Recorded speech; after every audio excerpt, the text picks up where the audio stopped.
Quietly wealthy people are hard to impress. And once you understand why, you stop chasing things that were never meant to matter. If you're interested in quiet power and subtle wealth, this is the kind of thinking you'll want to understand.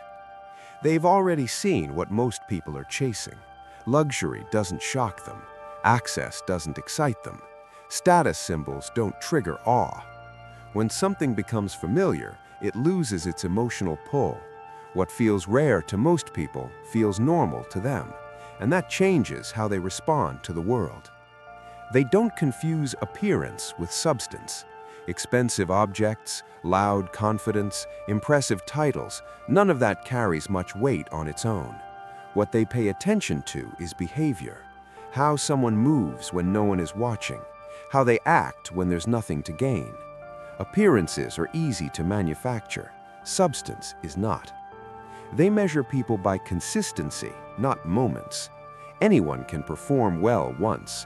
Anyone can look impressive on a good day.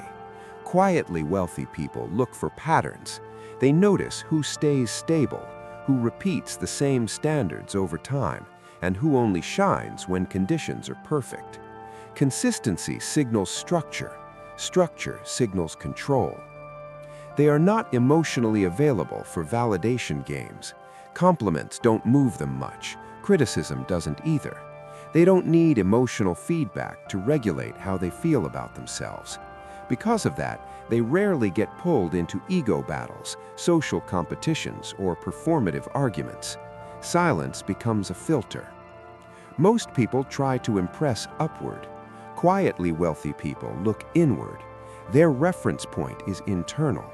They are comparing themselves to who they were before, not to who is watching now. That internal benchmark removes urgency. It slows reactions. It changes priorities. This channel explores that kind of psychology, so if this resonates, you'll want to stay. They've detached their identity from outcomes. Wins don't inflate them. Losses don't collapse them. Results are information, not personal verdicts. When outcomes stop defining self-worth, emotional spikes flatten. That emotional stability is one of the least discussed forms of wealth. They don't need to be seen to feel secure. Privacy becomes valuable once external attention stops being necessary. Oversharing looks risky to them, not attractive. Being visible all the time feels inefficient. Strategic invisibility feels calm. When nothing needs to be proven, exposure loses its appeal. Impressing others is expensive. It costs energy, attention, and focus. It requires constant adjustment to external reactions. Quietly wealthy people are careful with those resources. They don't spend them trying to trigger admiration. They invest them where returns compound quietly. They don't react quickly. Speed is often emotional. Slowness is often deliberate. Taking time creates leverage. It signals that decisions are not being rushed by pressure or fear.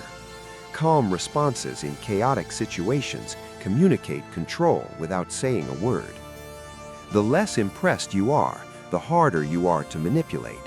When excitement fades, influence weakens. When urgency disappears, persuasion loses power.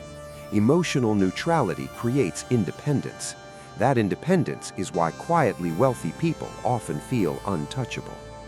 They don't compete loudly. They don't explain themselves. They don't rush to correct assumptions. They observe more than they respond. And because of that, people project depth onto them, often without realizing why. Real wealth doesn't seek stimulation. It creates distance. If you want to understand more about the psychology behind silent wealth, subscribe.